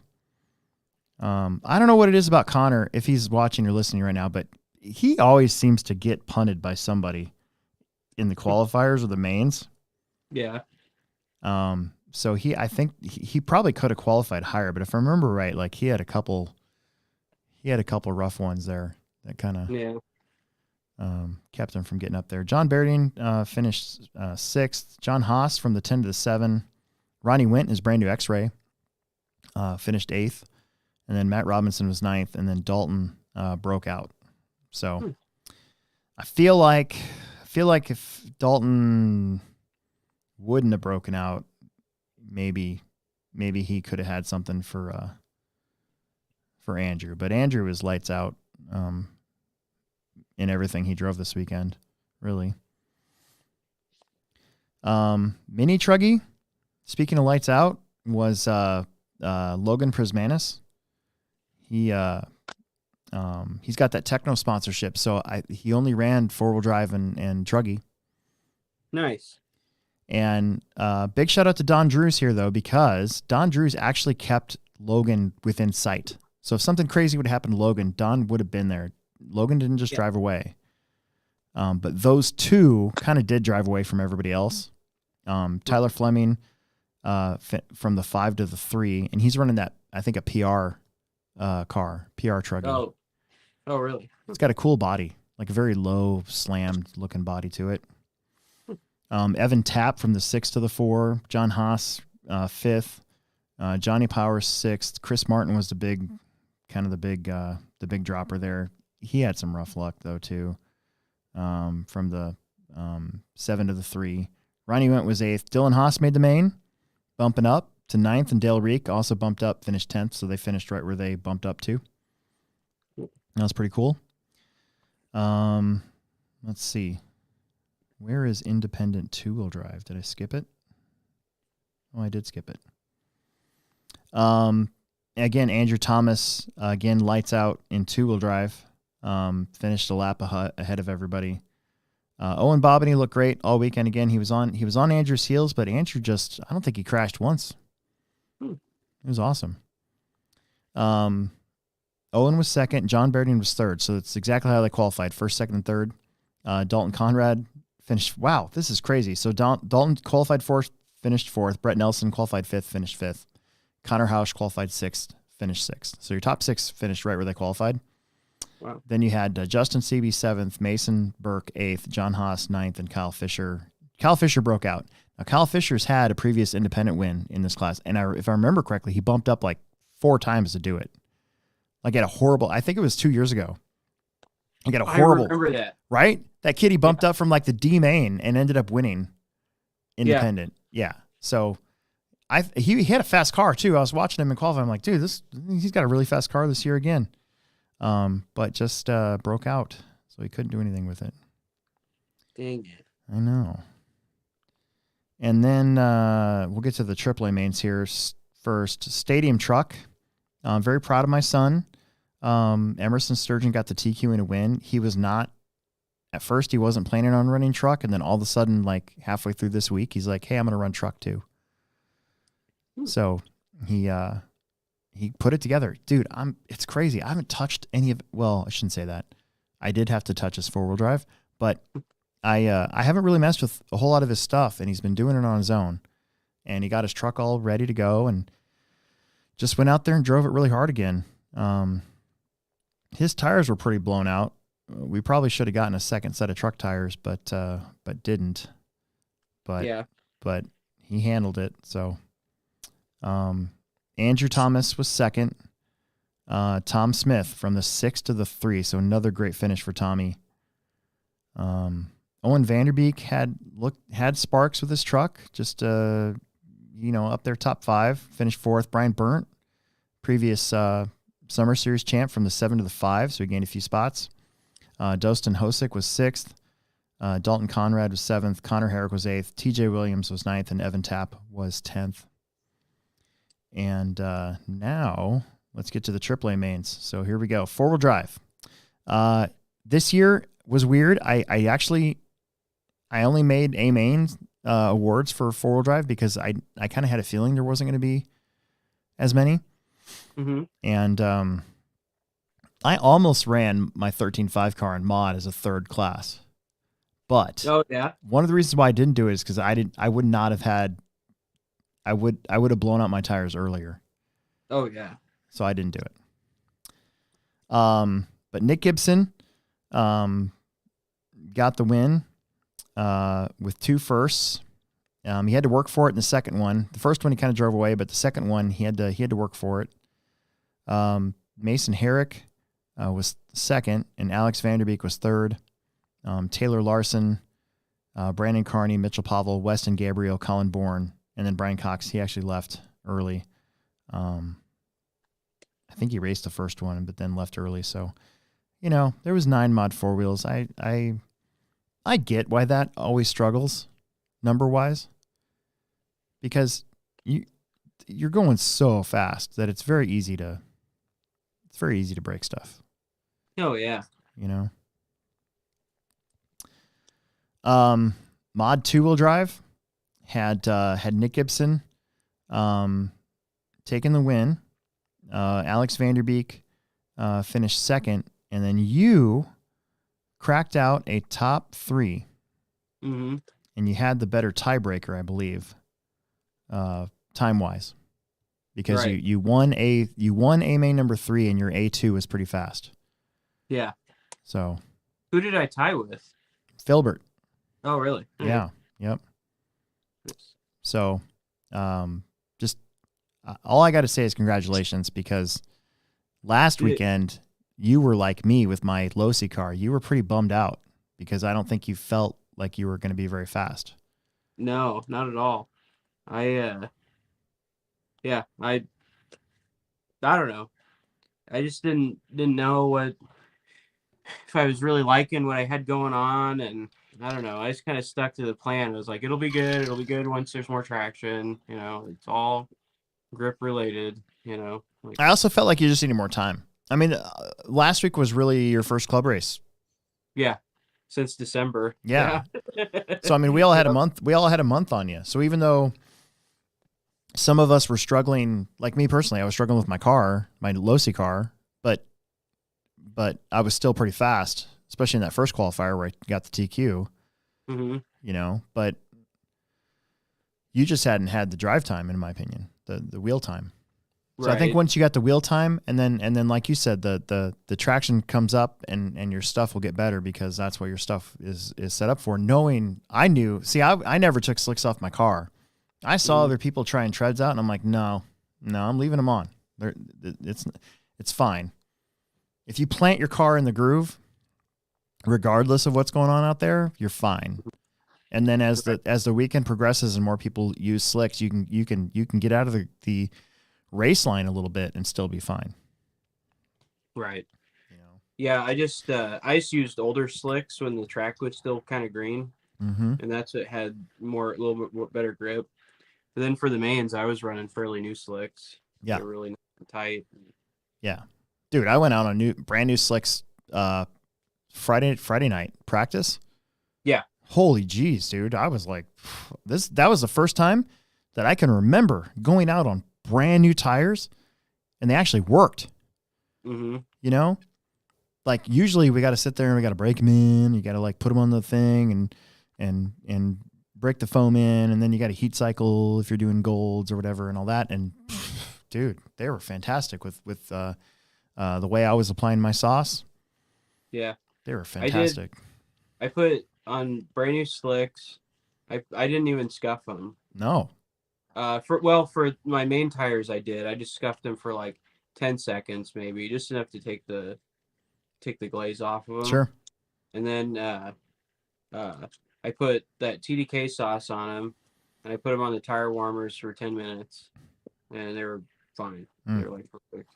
Just to try to, because like I noticed my car, if I didn't do that, my car would kind of like run out of sauce, like with a minute left. Yeah. And it kind of happened to me in A3. Like I had that huge lead, and I about threw it all away. Yeah. Because my car loosened up a little bit. But yeah, anyways, so I know you were stoked about that. Because I don't think you felt like you were going to be there, but I kind of had a feeling you'd be there. Your car looked really good too, by the way. Yeah. I got her working pretty good, I think. Like going around and talking to people, I'm running something like completely different. Like I was like, oh, I need to be on what they got. That's why I almost wholesaled my car and just like copied something, but no, what I thought was going to work ended up working. My car wasn't slow earlier. I just didn't have the track position to really capitalize. Yeah. And then I finally get it. I had some guys looking over my car this weekend. I was pretty happy about that. Yeah. I was like, oh, that's pretty cool. Normally that never happens. I was Yeah. telling them what I have. I mean, I know what I have. Oh yeah. It wasn't really that much different for the most part. I think I always run a different roll center than what everybody usually runs, so I like my car to be a little tighter. Yeah. Feeling. So I like my car to turn really quick, but then just have like a ton of forward drive, like where it just rips, but it'll turn like a lot. Like I don't think I turn the wheel very much in that main. Like maybe at the end of the straightaway, like you're in that 180 at the end of the straightaway. Yeah. Like deeper. There I think I was full steer, but everywhere else I wasn't. Well, that's the difference between the TLR car and the associated car running those back to back. Mm-hmm. My AE car, I'm not one of those people that uses a whole lot of wheel. Mm-hmm. Like I turn my wheel very little for steering wise. So yeah. I can hand my car to somebody else who's used to cranking the wheel, and they'll tell me that my 2-wheel drive car is undrivable. Right. My Losi car, I had to crank the wheel on that thing, like crank it, and then hang on to her the whole time. Right. I had to crank it to really get it to turn, and then I had to like counter crank it to keep that thing going straight and narrow and stuff. So that's, but then you hand that to Emerson. I drive Emerson's car, and I have to do the same thing. I have to turn the wheel more for Emerson. He likes that sort of thing. He drives my car. He's like, I don't even know how you do this. He drove my Losi car the way it was, and he's like, no wonder you suck. You should listen to me. I should have put his setup on it. Is what he kept telling me.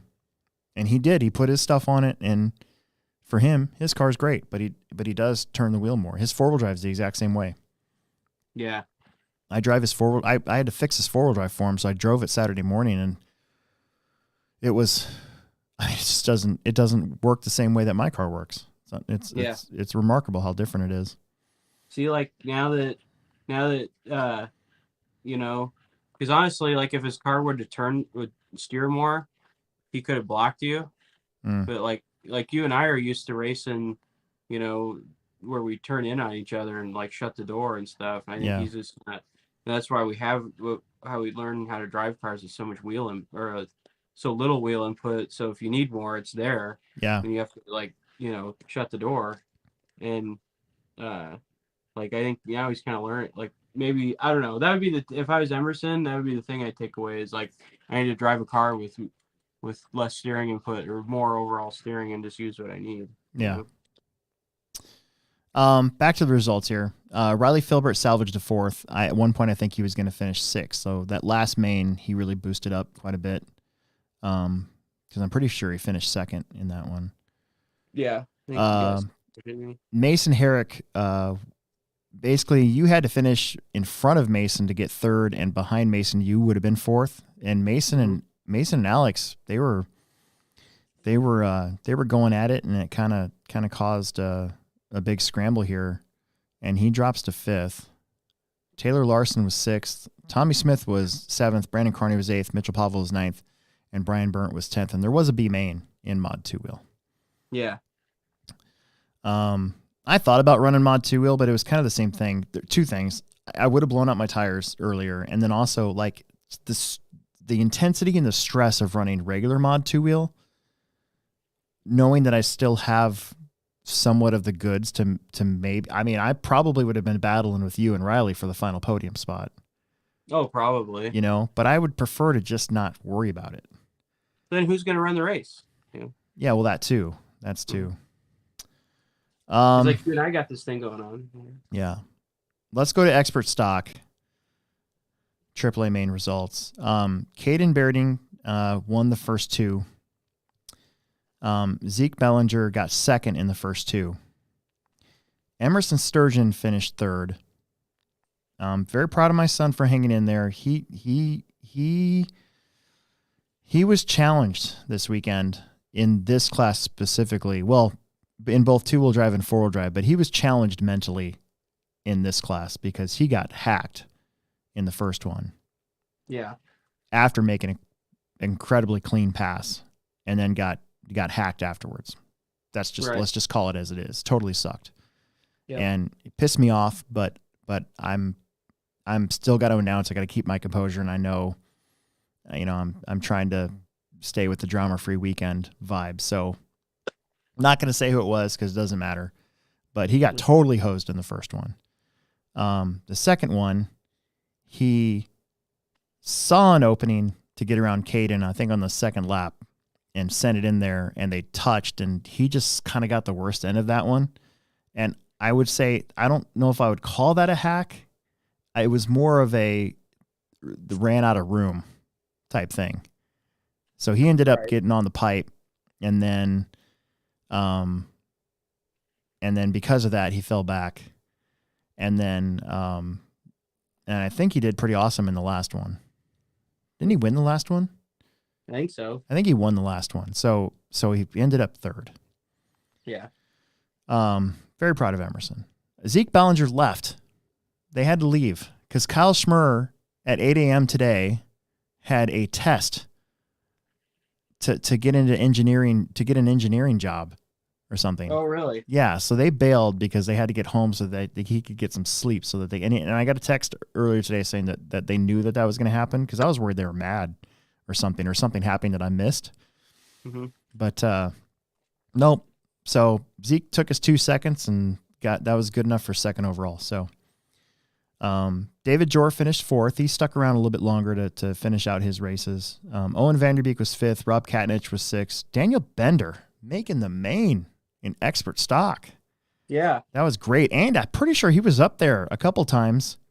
I think in the final main, I think he was up there for a little bit. Schmurr finished eighth. Noah Ward got the bump, finished ninth. Brent Riley got the bump, finished 10th. So I thought that was pretty good. Yeah. Quick super chat. How do I make my turn full with only turning wheel 2/3 distance? Who's asking? Renault. Well, like, like maybe, it just depends on where you want your car, where it needs more steering. But like you could do stuff like with droop, less caster. Your links, right? Can't you links. shorten and lengthen? If you shorten your link, doesn't it make your car more sensitive? Right. Raise ball studs. That'll make it turn a lot. You know what I mean? Like the old saying, like more 180s things come up, less 180s things come down. You could raise your inner rear hinge pin some. That'll make it turn more. So I mean, those are all just things off the top of my head. On the controller, can you do it? Oh, Can you do something with your controller? Suppose you could probably try to mess with. I think that's what he's asking. Oh no, you don't want to do anything with that. You want that to be as linear as possible. Yeah, I would not do any expo input on your steering. Every time that I've had people mess with that. All it does is your brain and your hands are telling the car to do one thing, but your radio's telling it to do something slower. Yeah, and you just crash more. I've changed speed on my servo, but that's the same in and out. Like it needs to be the same. And I think I'm only at like -5 from fastest, so it's not. I don't have a ton out of it. You know? I think what we're getting asked about is when we're saying how, like me, I like my steering to be so sensitive that I don't have to turn the wheel as much. Like I break in my front inserts just like if I'm gonna break in inserts, I do the fronts too. But like these, like these are just the Dirt Tech foams. I mean, they're really stiff all the way around. Like it's more just a balance thing there. But even if you're just saucing your whole front tires. So I can say I usually run a rather short front link, with no washers underneath of it. Yeah, I have a 1 mil. And I usually run the hubs kind of the carpet guys like to run their hubs up, right? But I've noticed on the dirt that I like to run mine a little down. Yeah, For I me. run mine at 2 on dirt. Okay. So And like then like you mean like the rear hubs and the no, diff height? the front spindles, the front spindle height. Oh, yeah, I'm running mine at +1 is all. Yeah. See, So I haven't put it down. I run mine it's +1. So you have one washer underneath? Yeah, yeah. I'm the Yep. opposite. I got one washer on top. Oh, okay. Yep. So, I just Which feel that's what I normally run. Yeah. Is the like that used to be like the tried and true setup, but going to the one in the front gives it more steering. The battery balance too can make a big difference. So like I played with that this week. I had I went to a big battery and I had it all the way back for one practice and I had no steering, but I had tons of rear grip. So then I moved it all the way forward and I had way more steering, but not as much rear grip. So I put it right in the middle again. I liked it that way. Obviously balanced between the two. Yeah. Like I normally run a big battery all the way back. That's just what I always do. And like this weekend, I ran a little battery, like a thin battery, and I got the Reedy battery weights like taped to the bottom of it. Yeah. I have like some double back tape. It's not like servo tape, but it's like some really thin stuff. Yeah. I have that in between each one. I just taped it to my battery so it can't slide around or nothing. And then, but I put it in the middle, which I never do. I never like, but I really like it with this car. Yeah. So, and I think that a lot of that has to do with, how much front bias this car has now compared to the old one, being wider in the front Sure. and everything. Yeah. Yeah. I think that it just better balanced that way. To go back to what Peter was talking about, though, I think he's trying to figure it out on a controller. I'm not a big fan of that, but if you wanted to do that, if you wanted to have the wheel, if you wanted to shorten the amount of wheel turn you would have to do, you would give it positive expo, right? Yeah. And make that curve. Basically, here's your line. This is gonna be bad on camera, but if you're listening to this on the podcast, think of your steering input and your throttle input as a graph. So you've got this line going diagonal from the bottom to the top, and as you give it throttle, that line goes all the way. It follows it, right? If you change that diagonal line into a curve that goes more on the y-axis, Yeah. right? And then that wheel input goes there. Then you're going to turn the wheel a little bit, and the wheels are going to turn more right away. And then if you give it more curve on the x-axis, the bottom one, then as you give it input, nothing's going to happen until later. So you could try positive expo, but I'm not a huge fan of doing that because every person that I've had mess with that. I remember Jamie did this. I took Jamie's touring car once, and I was driving it. I'm like, what the hell's wrong with your car, dude? Like I couldn't believe how bad it drove. Like I was telling it to turn and nothing would happen. And I took his M12 or whatever he had there, and I looked through all of his, and he had like negative 50 expo on his steering input and like positive something on his throttle. And it was so crazy that I actually just went in and reset his whole radio for him and then handed it back to him. I said, here, drive this. And he automatically did better because he had gotten so out of control with the expo that his car was undrivable. Yeah. Because your brain's telling your hands to make the car do something and it's not doing it. Yeah. I ran into that with Bo because he had like he slowed his servo speed down so much. And then he turned his throttle down to 75% with a stock buggy. and I was like, oh my God, you can't even like make any of the jumps. Yeah. Yeah. And so like I cranked it all back up. I turned the speed up like to just like -10 or something. And he's like, wow, it's a lot easier to drive. Like, yeah, dude, it's like when you turn, it actually like goes there instead of like delay, like using some other brands of radios, when you have the latency. Yeah. Like it feels like exactly. Latency. Yeah, I remember that's what I told Jamie. It felt like you were running like a sport radio. Yeah. All right, one more class. Saving the best for last. Let's get back to this. 13.5 four-wheel drive. Caden Bairding qualified 5th and finished 1st. He got the win. In A3. He finished 2nd in A2. I'm sorry. He finished 2nd in A1, got the win in A3. Got the win. I finished second. I was your TQ. I did great in the first one. Never crashed. I was having a really good morning.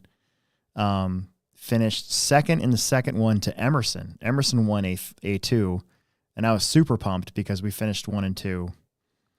I had it. I lost it. I didn't lose this race in A3. I lost this race in A2 because I had a big lead, and I hit a pipe and I crashed, and then I had to like battle to get back up to second. Yeah. And then Emerson finished third, and I'm super happy for him with that. And I feel like he should be super happy with that, but he's not. He's super pissed at me. Because with Zeke not being there, he started second behind me in the third one. We'll talk about that here in a minute. Owen Vanderbeek finished fourth. Taylor Larson qualified 7th, finished 5th. Rob Katnich had a great weekend. He made the mains in both of them. His car looked really good. Bollinger had some incidents. It happened behind me. I didn't get to see it because I was racing, obviously, but I heard about it. So he had some incidents. Noah Ward got the bump and finished 8th. Kyle Schmer, again, because they left too, finished 9th, and then Bender finished 10th. Yeah. So I just want to, I've already gone back and kind of watched this main, the A3 in particular, because Emerson and I both had wins. And I'm like, if it were me, but the other way around, I would have tried to just follow Emerson to see if we could get away from what happens behind us. And then maybe the second half of the race, then really, if I'm in position, hopefully I am, then try to work him over and see if I can get around him. Mm-hmm. Emerson's Emerson's strategy was to basically just pressure me from the start, like from the tone. So for 2.5 laps, maybe 3 laps, I mean, he was trying to find a way around me the whole time. Mm-hmm. And I'm standing next to him on the driver's stand, and I'm like, dude, give me a second, man. Let's pull away here a little bit. And he's like, no. He said no.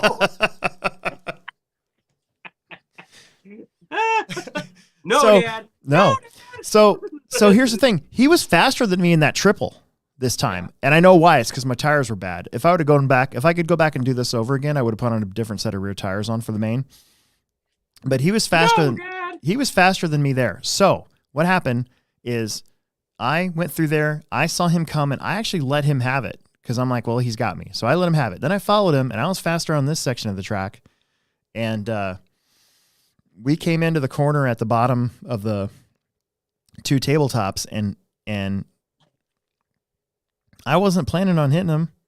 I wasn't even going to try to hit him, but I swore that his car got a little sideways, and then I barely touched him, and he flipped over. And then I took off because I'm like, I said it was wheel to wheel on the mic. I know. My call.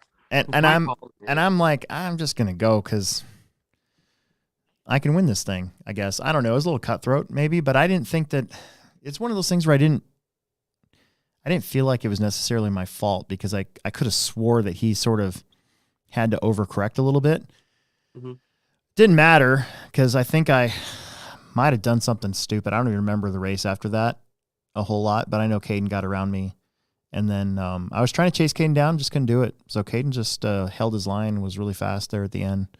And then I crashed again at the end, and I lost the time tiebreaker that way. So I ended up in second, but Emerson still pulled out a third. So I don't know what he's so butthurt about. So, and I think we both get some racer payout money. I'm pretty sure.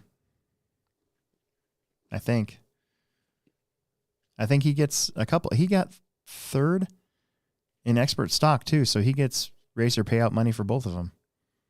So are you gonna get any racer payout money? I think so. I put on my TLR shirt. I have a TLR sticker on my car. I just got to turn it in. I'm going to go do that tonight when I get home.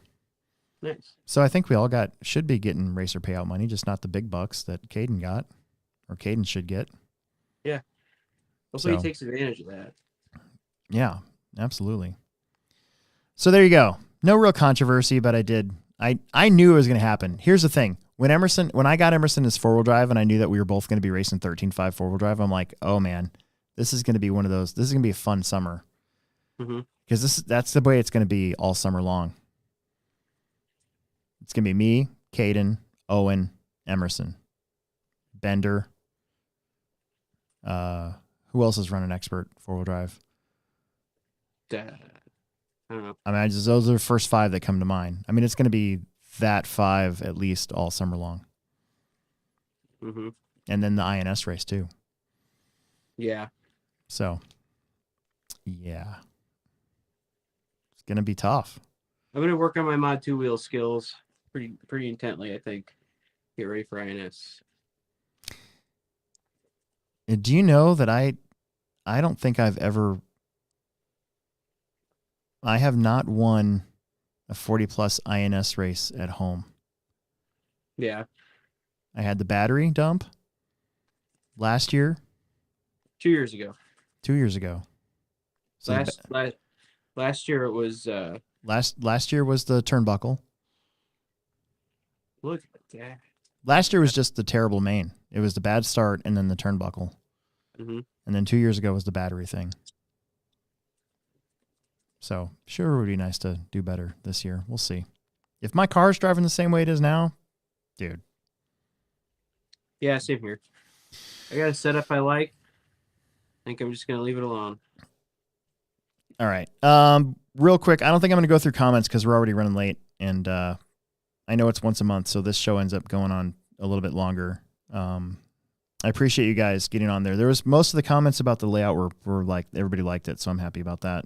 Are there any good comments that we can have comments Yeah, on? I'll look through. But first things, I want to mention one more thing.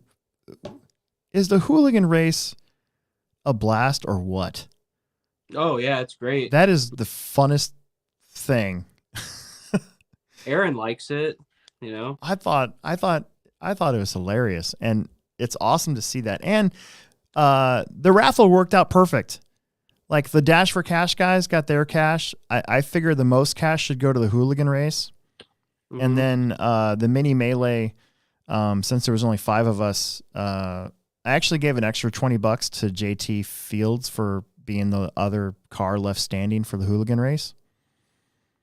So I took $20 from the mini melee pot. Yeah. And then I won it, so who cares? I just got $80 to myself. I'm gonna go buy some new shoes. These shoes are toast. Are you gonna get some Jordans? No, there's these Skechers that have shut up. They're these Skecher skate shoes that have a steel toe. Yep. Oh, really? Huh. Yeah. So that's all. I just want to see that. But the Hooligan race, I love that thing. We're gonna do that every single year now. I mean, we did it last year and it was hilarious, and then this year was great too. So it's nice too. It's nice to use those as a break in between all the AAA mains. Yeah, I thought it was cool. Like I enjoyed it, and I'm not even in it, you know. Yeah. And I like it because it kind of like gives the reason for the guys that may not have made the main to stick around. Yeah. You know, like their weekend is over. They're just kind of there to enjoy the rest of the races, and you know, they you know, it's not like they're going to race their car anymore that weekend. So yeah, you know, yeah, it was awesome. I got a YouTube I got it on my phone, so I'm going to upload it to YouTube here shortly. Yeah. Well, my wife was like, "Why don't you run that?" And I said, "Well, I would honestly, I probably would if I." Hell yeah, I would too. But it's not for me though. You know, it's for the guys that you know what I mean. Yeah. You know what I'm trying to say. So basically, the Hooligan race, we open. If in case you're wondering what we're talking about, the Hooligan race, you basically you try to get as many cars up to 20 because that's how much live RC can do, and then everybody goes at once, and it's pretty much. It's not even a racetrack. There's just crap everywhere. So they pulled out old pipe. The marshalling cones got put in the middle of the track. A couple people brought out a couple ladders. Yeah. And did stuff. There was like some bucket, like you threw out one of our bins. Yeah. Emerson, Gas can. a gas Someone can. put a Emerson, gas can on the a track. full gas can. I was like, no, don't do that. Emerson had my crawler, so he was going back and forth trying to hit cars with my crawler. It was hilarious. Mhm. Yeah. So, and once again, I just want to point out we completely ripped that off from Beach RC. Oh yeah. No, thanks, Ricky. 100% ripped it off. So when I steal somebody's idea, I like to say it. I like to say, hey, I totally stole that from this place. So we completely ripped off Brent Densford from Beach RC. So thank you, Brent. Yeah. For the idea. Mm-hmm. So, all right, real quick through the comments. Let's see what we got. Corey Tannehill says, I'm responding about the ad for the couch. Is it still available? That's funny. Zaire said, if Mar is not budging, no sauce, it's going to be terrible. Goop makes me think of Gwyneth Paltrow. That's funny. Because I'm pretty sure that's what one of her lines of. Anyways, it doesn't matter. Zaire said that somebody that shouldn't win the Worlds will probably win. This will be the 10 scale version of the Cody King Worlds win. I mean, maybe. We'll see what happens. The cream usually rises to the top, but also Cody King was in the main at the Worlds, so you can't necessarily say that he shouldn't have won. I mean, if you make the A main at an 8 scale of more Worlds, you probably. Yeah. That's all I'm saying. I honestly, if I had to put stock in anybody, if I had $100 to bet on somebody, and I had to make sure my investment worked, Spencer's probably gonna win. I think Spencer will win. Yeah, Rivkin. It's his home track. He's gonna be there testing at some point with the tires with no sauce. Yeah, I mean he's always so good there. It's just like he's just really good on that surface. He's always been really good on those, like, kind of, I don't know, like hard to drive, slick, kind of dusty surfaces. I mean he won the Worlds at the Huddy Arena. Yeah. And that's that same similar. He will have the most pressure on him though because it's his home track. Yeah. So. Or he'll have the least. Yeah. I don't know. I have faith that he's probably going to win it. I feel like he is. Him or Mayfield, though. Mayfield's been struggling with 10 scale stuff though. No, I mean, I was shocked. I was shocked about the hobby action results. Yeah, but he was running Yokomo cars. Now he's got associated cars. Or I guess he can run whatever 10 scale. At the hobby action race, he was running an AE 2-wheel drive and a TLR 4-wheel drive, the same thing that I run. Yeah. Right. I was shocked he wasn't in the 4-wheel drive main because when I drive the TLR car, it's like, in my opinion, it's like cheating. The 22X4 is like a phenomenal 4-wheel drive car. I was shocked. Yeah. Floored. So I don't know. I'm sure he'll get it together and make the main. I'm sure, but I'm sure he's gonna put more work into it. Yeah. I don't know. I mean, I'm not sure. Like, because I remember what is it, like 10 scale or Tebow wasn't running a lot of 10 scale because Techno didn't make a 10 scale. Yeah. Well, Ryan drives for the biggest 10 scale accessories company there is. Yeah. And I think that it's not necessarily Ryan promoting whatever car, it's more easily promoting the accessories and stuff. J Concepts. Yeah, no doubt about that. So I feel like he's gonna put some work into 10 scale Worlds, I think we'll have depending on who's at the warm up race, maybe we'll have a better feel for who we can say. It's pretty early to play favorites for the Worlds right now, but oh yeah. I'm just saying if I had to guess, because we're gonna get you and I are gonna get a chance to see Mason Fuller all summer too. Yeah. And Caden. That's true. So I mean, I forgot Caden. I think Caden's gonna run 13.5 wheeler and stock buggy at the summer series. Oh really? So add him to the 13.5 list of competitiveness. So, Yeah. anyways, back to okay. We'll skim this real fast. Zaire says he wants Will on his podcast, but he's not doing interviews until after round 1 of the MNRC. So there you go. You'll get to be on the. You can be on the Ran Out of Talent. Ran Out of Talent podcast. See, there you go. Yeah. When's that one? The thing he was talking about. I think it's May 20th. Pretty sure. Yeah. Joe, just send me a PM or something. I'll see if I have time. Exactly.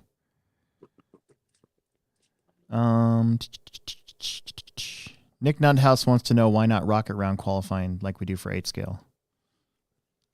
And that one's easy because we have 3 rounds qualifying. Yeah. So track changes too much. For 8 scale, we only do 2 rounds qualifying, so you really shouldn't do rocket or qual points. Because then you'd have to make both count. Nobody gets a bad race. Right. For this one, it's best 2 out of 3, so that's why we do that. Right. I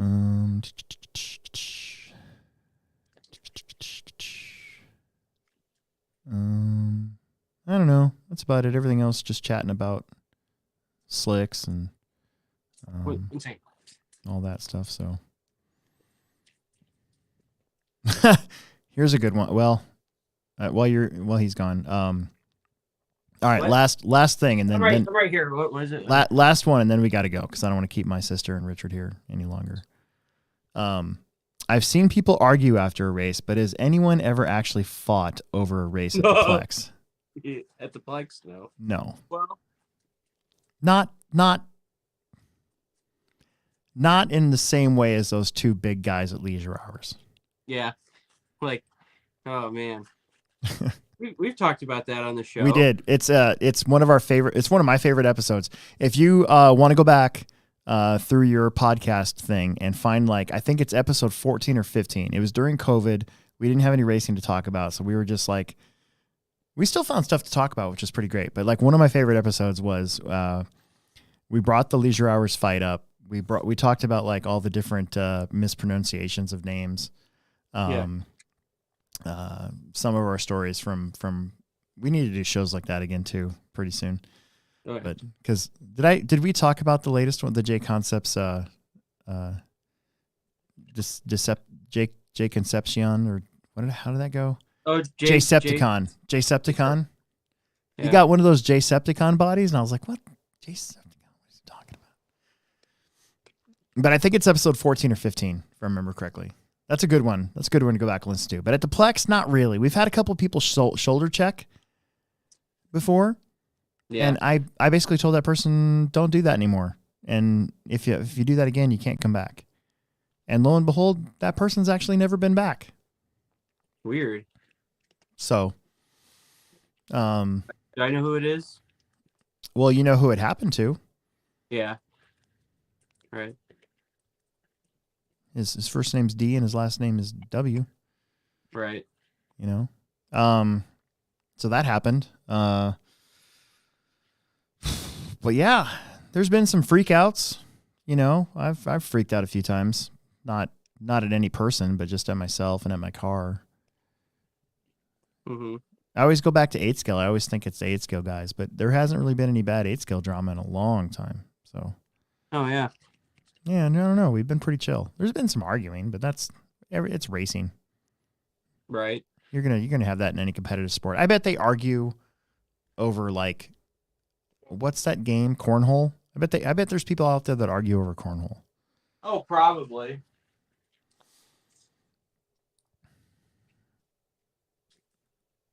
All right. I think we're good. That's 2 hours. That's a long time. I'm sorry. 2 hours? I'm sorry, Richard. It's a long time.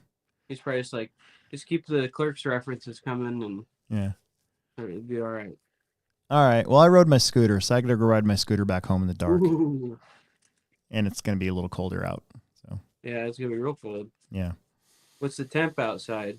It was 70 degrees when I got here. So yeah, hold on. Right now it is 70 Come on, phone. 57. Yeah, it's gonna be a little cold. Yeah, 57 in the dark is cold. Yeah. See, that's when I'm wearing my Macklin sweater. Oh, you'll be fine. Yeah, I'll be fine. And my pants. I'm wearing pants. I'll be fine. Yeah, pants are good. Yep. Those All right. are always pants on a motorcycle or scooter. Yep. So another successful ProTek race. I learned a couple things. I think next time I'm going to have an assistant to help with like the raffle tickets and setting the awards up and all that good stuff here, you know. And I might even have an assistant by the time we have the J Concepts race, kind of for the same reason. Who's your assistant gonna be? I'm trying to get Margie to do it. Oh, I thought we were gonna go to like what was it, the Playhouse or something, and try to hire assistants. No, not that kind of assistant. I need I'm gonna work on it because I want to make sure she gets paid for her time. So Yeah, there you go. yeah, but yeah, and then we need to have a tech guy for that one too. I need somebody to step up and be my tech person. That's another thing about this race. I'm surprised I haven't seen anything yet. There's always that one. There's always that one guy. That one guy who's blaming his D main finish because there was no tech. What, right now? No, I'm just saying there usually is. Oh. I don't think anybody that was there this weekend though is going to do that because everybody there was like, I don't think they cared. But every once in a while, there's that one person, you know. Yeah.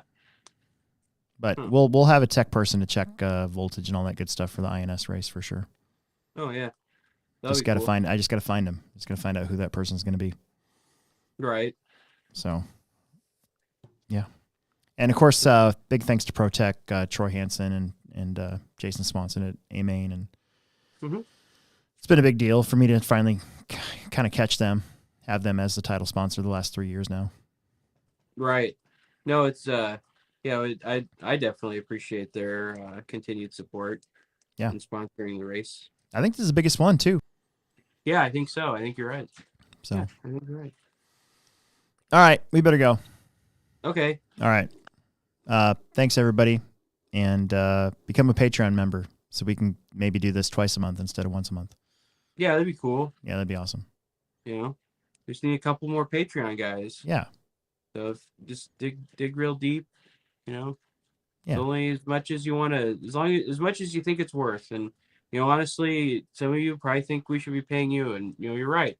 We should be paying you to listen to this. But you know, whatever you want to offer us, we'll take it. The minimum amount.